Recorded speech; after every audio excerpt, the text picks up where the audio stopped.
Hello and welcome to No One Gets Over, presented by the RTB Group. It is your boy, P. Fitz's Robin, and like we always say, I'm here, you're here, let's do this. Alright, so week after the shakeup, we have Raw and Smackdown. A lot of changes going on, a lot of late changes that have happened. Kind of going to talk about a little bit of what my thoughts are and really what I think is what's going to happen next and what should happen next. So I'll start with Raw. Overall, probably one of the best Raws, if not this year, but in a long time. Started off with Triple H coming out and congratulating Seth on his Universal title win. Kind of a heartfelt moment for those of you that are a Seth and Triple H fan. Everyone knows that Seth was Triple H's guy, the one he wanted from the beginning. Unfortunately, we were pushed Roman, and clearly Seth was the guy that should have been pushed. It was a great thing. It really kind of foreshadowed. They kind of shit on Brock a little bit, but it's expected. I mean, you got a heel that kind of was a tyrant. No one really saw him. Brock by far is probably top 5 greatest entertainers of all time, just surely that he is a scary guy. He's real. Brock Lesnar is real. The things that he does in the ring, he really can do to you. But it's happy that we have Seth here, a real champion that's on the show. And the Raw started off great. It's announced that there's going to be 2 triple threat matches. Winner of each triple threat will go ahead and face the other winner in the main event. And the winner is going to end up facing Seth at Money in the Bank, which is great for me. I will actually be at that show live. But it started off when we got the actual contenders, and it was Samoa Joe came out first, followed by Ray, followed by Drew, then The Miz, then Baron, and then AJ. And right from the promos, Joe is always probably one of the best promos right now that's in WWE. And Baron, there's not enough that can be said about Baron. As much as people boo him and don't like him, don't want to see him pushed, he's getting and doing everything right that a heel should do. And AJ is AJ. We know with AJ that we're not going to get the best promos, but we know what he's going to do is he's going to make it up in the ring. This was by no means a bad promo by AJ, and there was a little foreshadowing in here. If you didn't get a chance to read the review yet on our website, it's NOONEGETSOVER.com, presented right there on the shirt. But I suggest everyone read it. If you haven't watched the show or if you're not able to follow it weekly, we will be posting the reviews every week, or I will at least try to. But the winner of first triple threat is AJ. Great match. You have AJ versus Joe versus Ray in the first triple threat. Kind of a hard triple threat to plan. You got 2 faces and 1 heel, really. And Joe's really, as much as he's a heel, he's cheered by fans. But a phenomenal match. You have 3 of really the best athletes that WWE has seen ever. Joe, as a bigger man, can move, and he can do things that a lot of smaller guys can't do. A legitimacy in him when he wrestles, and that intensity that he has. And Ray is the greatest mask of all time. He really is the essence of what Lucha Libre is and will always be. And I think from years and years and years, people will look back and always compare other luchadors to Ray, not just because he was really the biggest name in Lucha, but it's well deserved, and he's also one of the greatest competitors in WWE. And then AJ, a phenomenal match by the phenomenal one. Ends in a very, very nice fashion. Raw writing planned it out almost exactly as it should be. AJ gets the win after a 619 by Ray to Joe, and then ends up powerbombing Ray once, and then Styles clashes right on top of Joe. And then AJ gets a pinfall over Joe. So it keeps Ray booked strong. He didn't lose that match. Joe lost that match. Wins and losses aren't as important as they used to be, but hopefully we'll see Joe winning some more. Joe made that reference in the beginning of the show about having 2 belts like Becky, and his shoulders are wide enough to carry both. I would love to see another champion have the mid card and main card title. or the upper title, I think Joe should be the guy. I think he's deserving of that Universal title.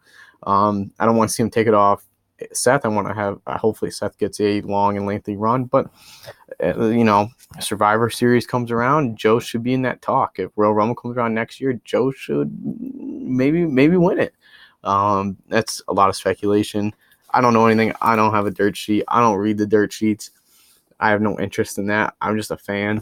But it was a great overall match. The next match we had was Naomi versus Billie Kay. And I get it. People don't like the Iconics. They think that they're not good wrestlers, but they're damn good on the mic and they're damn entertaining. And it is World Wrestling Entertainment. This is Sports Entertain. Another great promo, short match. Naomi really got to show some of her stuff. She's a great competitor in the ring. I think she's lacking as a character, really what a lot of people are lacking today, and there's no connection to the fans. People like her because they kind of know her story. They've seen her around for a while, almost kind of like Kofi, but the difference is that Kofi could talk, and Kofi always could talk. If she really worked on that, I think she could be one of the top female wrestlers in the women's division. All females are in the women's division, but she could really be a pivotal point of that show. Maybe ditch some of the glow aspect.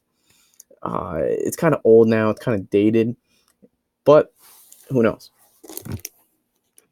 And I don't think the loss to Billie Kay really does anything. We're not expecting them to win very much. They're heels. They're scared heels. I really love the fact that a couple weeks ago they came against in Brooklyn against two Joe Bears. Two Joe Bears that no one even knew who they were unless you were from that local promotion. I would have kind of liked to see that extended a little bit more. Maybe had her match against another Joe Bear and Noe come out and kind of say like, all right, how about a real match now? That would have added some validity and added some character to Naomi. She seems like kind of like a bland character to me. The next triple threat happens, and man, the Miz and his face turn. For a character that deserves so much, the Miz is great. He hasn't really changed anything in a ring, but just the way he interacts with the crowd. And this is a genuine face turn. Happened kind of organically. And it's kind of a second thought on, I think, the creative team, which is good for The Miz because he does deserve the top spotlight, but this needs to kind of grow organically, like I said. But a phenomenal match. We had two heels in Corbin and McIntyre, and Drew is a beast. There's no other way to describe it. He really is should be that top heel, but he's just liked too much, and for good reason. He puts on great matches. And Baron ends up getting the win after Drew is thrown out of the ring and gets a pinfall on the Miz. And Miz shouldn't have lost that match, but he's a smaller competitor out of the three, and the way that it was done, it doesn't hurt the Miz. After that, Sammy addresses the WWE Universe. I'm really not liking this. I love Sammy. I love heel Sammy. I think he's great. He can talk. He can do everything. But creative, since he's come to the main roster, doesn't know what to do with him. And that's kind of happens with a lot of these indie stars that come. They don't know how to book them. Because in the indies, you don't have that much writing. You're not planning TV. You're planning a match and maybe a build-up to a match and maybe one or two matches between. However, I think Sammy really needs a face in there with him. It would have been nice to see maybe as he's addressing them, have Cedric Alexander really show his face potential. Because I think the match that follows this is Cesaro versus Cedric Alexander. Cesaro didn't need to be in that match. I understand he's going to be the stepping stone from what it looks like. One of the best pure athletes in the WWE. But imagine if Cedric Alexander comes out and he says, why are you shitting on the WWE Universe? They've given you all this. They supported you, and they still cheer you when you come out. That gives that background of Cedric Alexander that I think he's going to be lacking. He's going to end up in Apollo Crews territory where the writing doesn't know what to do with him. He's a great athlete. But with that said, in the Cesaro match, commentary did a good point saying maybe this isn't 205 Live. He's going to be facing a lot bigger competitors. He's going to have to adapt. And maybe if they do that, if they kind of have him be that underdog where he's struggling, clawing to adapt to this new environment that he's in, it might work. But I'm scared that it's going to end up just being pushed aside because he's going to end up looking weak. Great competitor, one of the most fun competitors to watch. If you haven't checked out any of Cedric Alexander's matches in 205 Live, highly suggest it. I'm going to try to do a 205 Live and NXT write-up every week. It's going to be a little tough, but I'm going to try to do that on Fridays for you guys. So the Raw and SmackDown write-ups will either be posted Tuesday night or Wednesday during the day.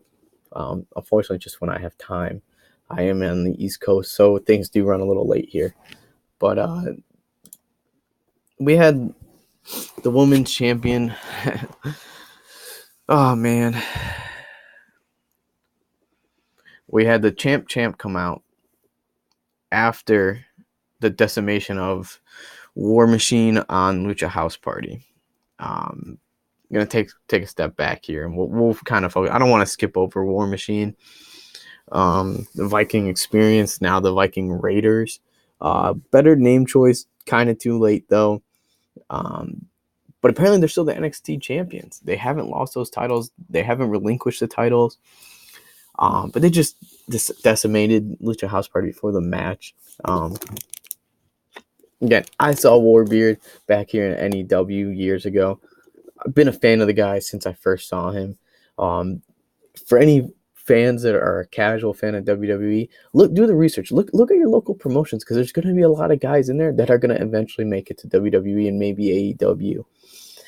Some great matches that I've seen throughout those. And this is no free plugs here on No One Gets Over, but this might be one for NEW. But War Machine, you guys look great, even with your kind of stupid new name. Hopefully it gets better for you guys and they keep booking you strong. I think you guys deserve a pretty long title run. Kind of wish you stayed in NXT. Don't think you did enough there. Think it would have been better, but you're making money now. Everyone likes money.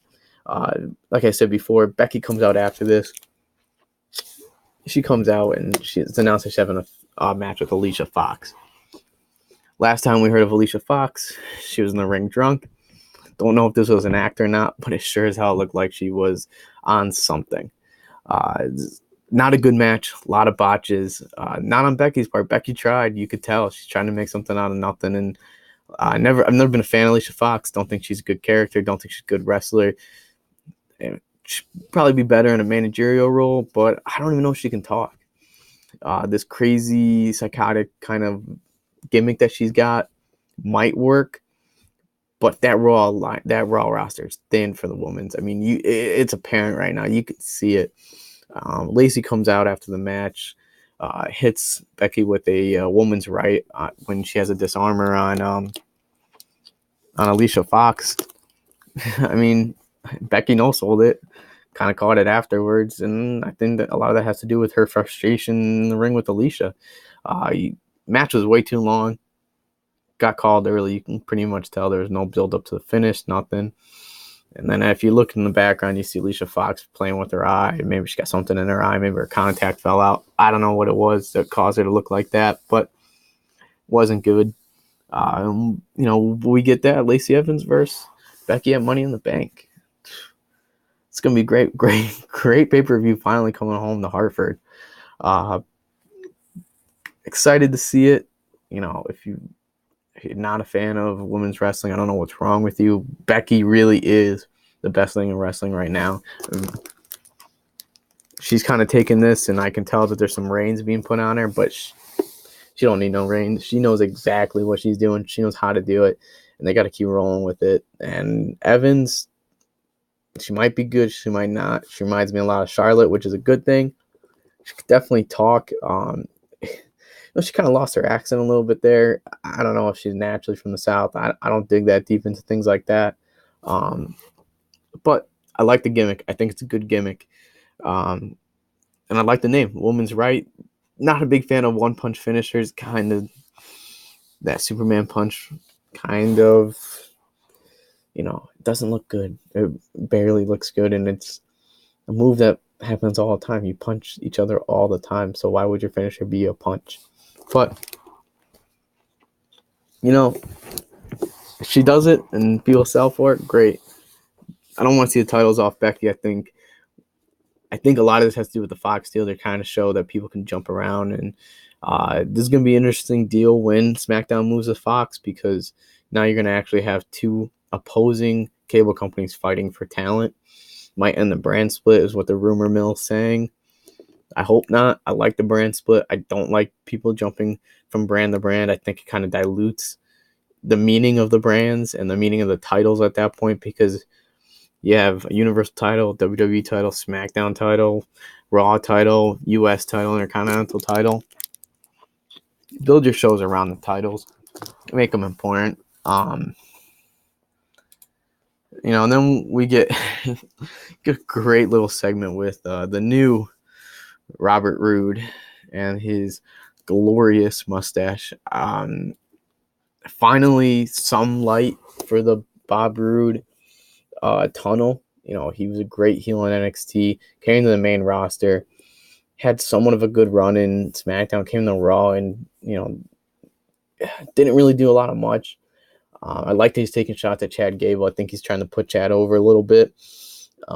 Chad's a great competitor, but Bob Roode, he's older wrestler, and by no means old or done with his career, but he's really perfected that heel persona.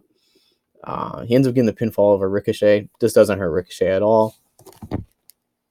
Ricochet is one of those anomalies in wrestling where I think no matter what, he's going to be over. Because people like him. He's got a likable thing about him. His charisma is through the roof, and he's a phenomenal athlete. We get to the end of the show, and we have our main event, AJ Styles versus Baron Corbin. Winner goes to face Seth at Money in the Bank. Great match. AJ ends up pulling through, man. I mean, he is the phenomenal one, and I think that's how you got to book him from the beginning. He left SmackDown accomplishing everything. He's got to come to Raw and accomplish everything. I don't think he's going to beat Seth at Money in the Bank. I kind of hope not. But I would like to see a continued feud even after this match with Seth and AJ. Maybe have AJ come back up to the top, have him validify why he's there and why he's a phenomenal one. Versus the Architect. Great Raw. Check it out if you watch Hulu. Check it out no matter how you watch your Raws. I don't know what to cut on Hulu. I don't watch it. I usually watch it live, or I try to. Like I said earlier, one of the absolute best. Going to last night at SmackDown, great beginning with Elias and Shane. They come out and attack Roman Reigns. Well, Shane calls out Roman for assaulting Vinnie Mac, and Elias comes and helps. This eventually leads up to Elias calling out Roman at Money in the Bank. This is going to be a great pay-per-view. I'm a big fan of Elias. Some people say he can't work. You know what? Roman really can't. Roman can't do it by himself. I mean, he can sell like no tomorrow. He's got a somewhat decent repertoire of moves. But that Superman punch is terrible. And I think Elias will add a character dynamic to Roman. If Roman pays attention, he might be able to learn something to build off himself. And I hope that they backstage are talking and trying to help the Roman character. RTB knows I'm not at all a Roman fan. I don't like Roman Reigns. I don't like his character. But I think the guy Joe is pretty cool. I like the cool aspect of Joe when he does be Joe. And I think Elias can kind of rub off on him if he pays attention. I think Shane is going to rub off on him. Shane, is, as always, in this last run he's had in WWE is great. We have Finn Balor versus Andrade next. Again, some late moves. Andrade comes back to SmackDown with Zelina Vega and Aleister Black. Calls out Finn, says he doesn't want to just get the Intercontinental title. He wants to destroy the legacy of Balor, the hero. He wants to be the hero killer. This is great. This just pushed Andrade uber up the list of the heels on SmackDown, which is already lacking heels. The only real heels that are left besides him is Elias, I guess, but he's over like Rover. The new Daniel Bryan and Randy Orton. But great match. Finn is Finn. I wish they would take the ropes off him and let him really show what he can do. We have Kairi Sane versus Peyton Royce next. Great match. Kairi Sane, big fan of her. Met her down in New Orleans 2 years ago. Just a phenomenal athlete. If you're not a fan of Kairi or Asuka, you're doing wrestling wrong, because you got to really look at these two. Peyton Royce, great. The Iconics are phenomenal. I think they're some of the most entertaining heels right now, and there's just something about them. We have a match, Chad Gable versus let me look at my notes or somewhere else, but I don't remember who he was supposed to face. Never ends up happening. Lars Sullivan comes out and decimates him. Lars should have gone through a rebranding after the whole thing with the not showing up, the anxiety, whatever the reason was. If he does have anxiety issues, I feel bad for him. Know some people that suffer for that. It's not good, but I don't think that's the issue. I really don't. He's wrestled at takeovers, no problem.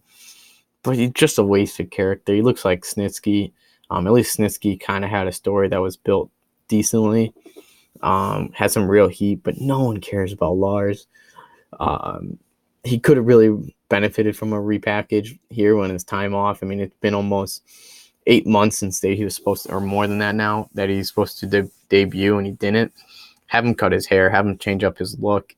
He could have came out as this newcomer, and people would have been like, wow. I mean, he's a powerful guy. I don't know what he can do in the ring as far as, does he hold a light to a guy like Joe? Probably not. But he could have been a good matchup for other people, but he's done. Get him out of here. Vince has just got to get over it. Then we have Becky Lynch. She comes out after Charlotte calls her out. They have a great promo, great feud coming, and we end up getting out of this Charlotte Flair versus Bayley. And Becky says what everyone else says, or everyone else wants. We want new matchups for Becky. Now that she's champ, we want to see her versus Bayley. Give all your girls the opportunity. Kind of backpedaling a little bit. I forgot to mention, Paige is the new manager, Kairi Sane and Asuka. This should have been done from the beginning. As soon as Paige was announced she can't wrestle, stick her with Asuka. Let her be the mouthpiece to a great wrestler. And her and Kairi, great. Absolution comes out, or Sonya and Mandy say it's too late for Paige to go back to them. Mandy looking great as always. But it looks good. Everything about this feud on SmackDown Women's looks good. Bayley and Charlotte match. Charlotte ends up getting the win. Doesn't do anything bad for Bayley. I think Bayley, even though she's not getting the face pop she needs a heel turn. She's talked about it before. She wants to go heel. Change up her gimmick a little bit. The hugging thing, was good for the kids, but if she's going to be disgruntled, she needs to show it in her presentation. Bayley's a phenomenal women's wrestler. She even called out Becky that Becky's never beat her. And, I wouldn't mind seeing that SmackDown title on Bayley. I don't, like I said before, I don't want it to leave Becky. I don't want any of those titles to leave Becky just yet, but maybe later on, that's who she should drop it to. I think it builds up Bayley. She could be a great heel. I can see it. It's gonna be something to look forward to. The main event, Kofi Kingston versus Shinsuke. Shinsuke ends up being disqualified after Rusev attacks, and the New Day comes in with Big O, Kevin Owens. This is what everyone kind of knew was coming, and some wanted it, some didn't. I don't know if I really wanted it so soon, but Kevin Owens ends up attacking Kofi. It's Kevin Owens. It's a Kevin Owens show. It's what he does.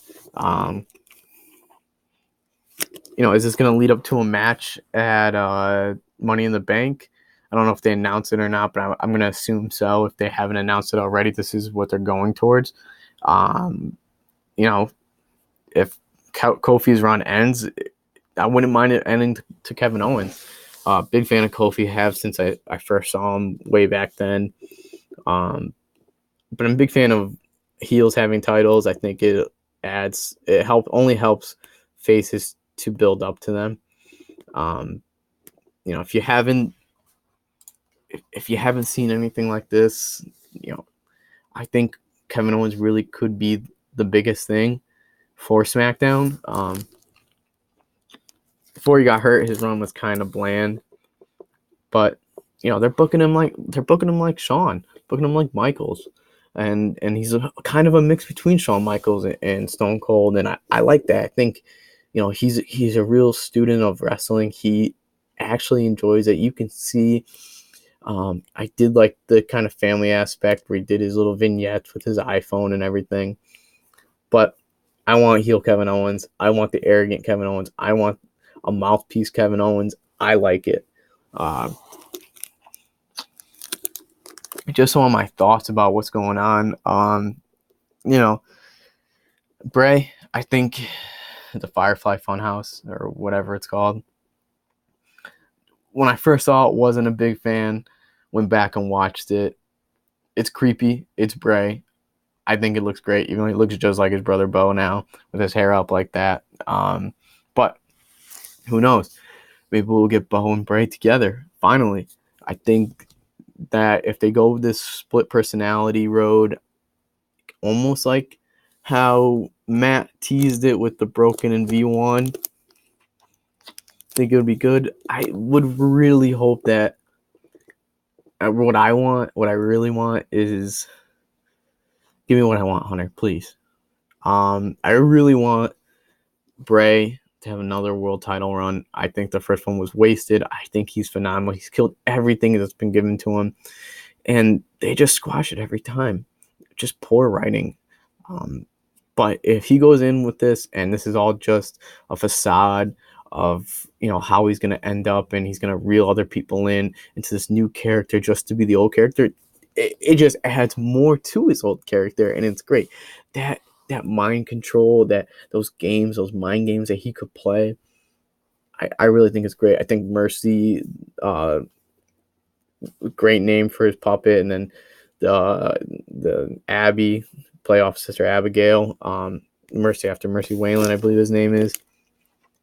The Buzzard. We haven't found out what the rabbit is yet.